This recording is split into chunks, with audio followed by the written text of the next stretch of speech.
Welcome to Sequences and Series, Part 1, brought to you by Martin Tutorials. A quick reminder, I have two YouTubes, Variety and Fun Math and Martin Tutorials. You are encouraged to subscribe to both. And as today's lesson is arguably for beginners or people learning for the first time, I plan to send to both those YouTubes. And now to get started, here in front of us, and to begin with, we're going to ignore that pencil over here. Here we've got 4 rows of numbers. Do you notice anything in common or anything different about them? I do notice the patterns. This one goes up by 2 each time. This one seems to alternate between 2, 3, 2, 3. Arguably, it's plus 1, minus 1, plus 1, minus 1. Well, that's an interesting pattern. This one is 1, 1, 1, 1, 1, 1. Between each term, it looks like we're multiplying by 10 and adding on 1. This term times 10 plus 1 gives me that. This term times 10 plus 1 gets me that. That's of one before is an unusual pattern alternating between two numbers, 2, 3, 2, 3. This one I can see we're dividing by 2 each term or halving it. So they're all quite different, but what they do have in common is they're following a pattern. That's not just random numbers. This pencil that I drew, that's to me looks random. I don't see any relationship. Okay, the fact that they follow a pattern, whatever that pattern is, I call them a sequence. Over here is the same 4 rows. The only difference you might observe is there's a plus sign between them instead of a comma. When they're being added, instead of just listed, they're called a series. And of course, that's subjective. That might depend on the course outline. I have seen in some books, I've seen a plus sign being called a sequence, and I have seen a comma between being called a series. So it depends on the course or where you're learning. But in general, just listing the numbers is called a sequence, and adding them is, or plus sign is called a series. If it was up to me, I would use one word. I would just call it a sequence. I'd say in this sequence we're listing the numbers, and I'd say in this sequence we're adding the numbers. But anyway, the whole point is that it's not random numbers. It's some pattern, whatever the pattern is. Whereas this is not a sequence or a series because those are random numbers. Okay, here's another set of numbers. What do you notice about these? As far as I can tell, they do follow a pattern. And I'll quickly look at each pattern. That's 5 plus 2 is 7, plus 2 is 9, plus 2 is 11, plus 3 is 7, plus 3 is 10, plus 3 is 13, plus 1 is 2, plus 1 is 3, plus 1 is 4. And this one, minus 2 is 18, minus 2 is 16. Or I can say plus minus 2 is 18. 18 plus minus 2 is 16, 16 plus minus 2 is 14, and this one is going up by a half each term, or going up by a half, if not a half, depending where you live. You might call it, you might pronounce it differently, but anyway, so what we notice, these are all different, but they have something in common. They're all adding on the same amount each time. Like that's plus 4 plus 3 is 7, plus 3 is 10, plus 13.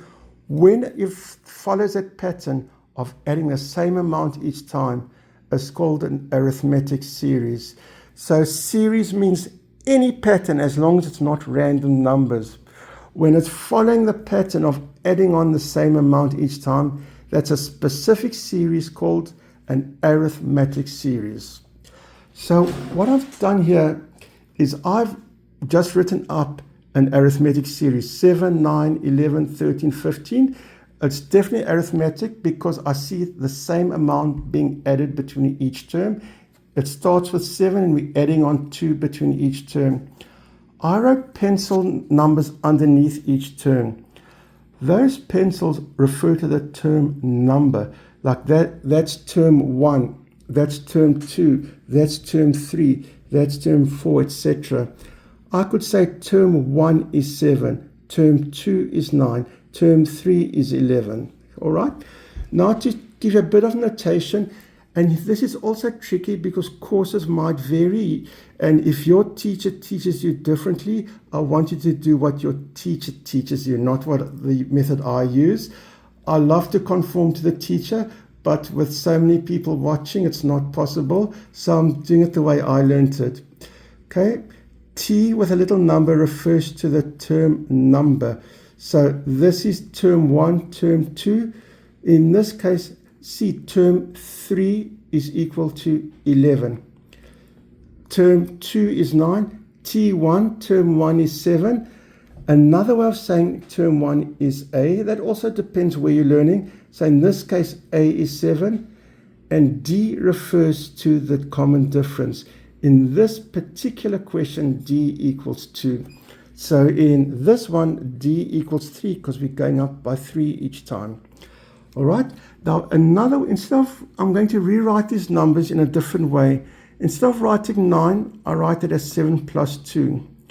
That's 7 plus 2 plus 2, or 7 plus 2 times 2. That's 7 plus 2 plus 2 plus 2, or 7 plus 3 times 2. So we notice a pattern. Term 1, A is 7. Term 2 is 7 plus 1 times 2. And there's term 3, which is 2 times 2. I can rewrite that as A. See, this is for this specific series where A is 7 and D is 2. But in general, if we don't have numbers, I could say A plus D, A plus 2D, A plus 3D, etc. And you will see, for example, that's term 1, term 2, term 3, term 4, etc. So, for example, term 4 is A plus 3D because term 2 is A plus D, term 3 is A plus 2D, etc.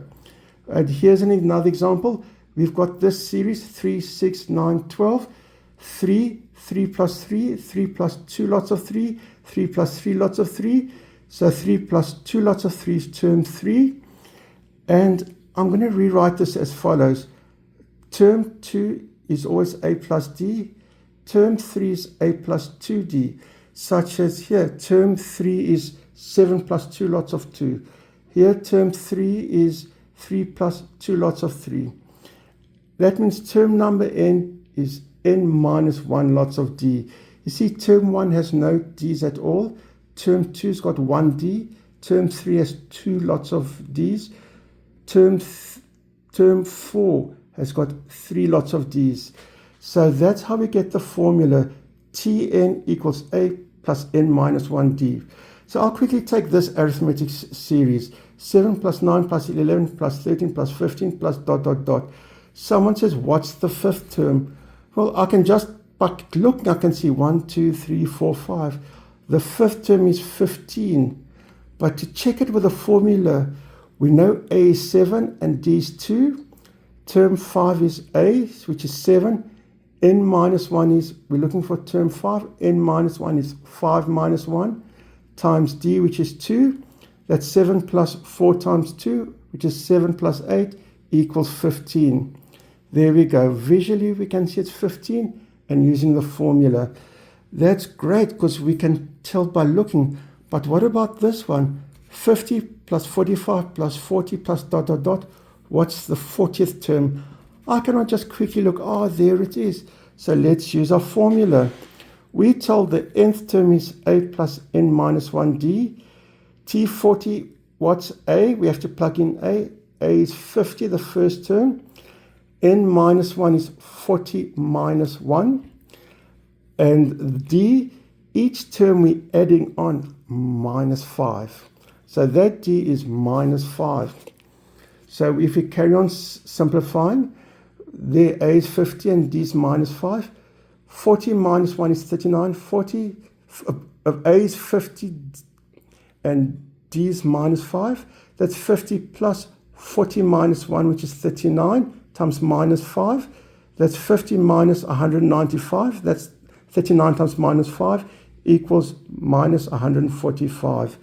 So the conclusion of part 1 is the formula to find the nth term of an arithmetic sequence or series where A is the first term, D is the common difference, and n is the term number you're looking for, is Tn equals a plus n minus 1d. So someone says, here's a series, what's the 70th term? I say, what's the first term? The first term is this number, plug it in. Oh, we told the 70th term, I have to plug in 70 minus 1. And I say, oh, how much is it increasing each term? I see each time it's going up by this number. Let's say it's 4. I put a 4 here. So this formula, Tn equals a plus n minus 1 times d, is the formula to find the nth term of an arithmetic sequence or series. And I'm looking forward to doing part 2 with you all. Have a great day and talk to you soon.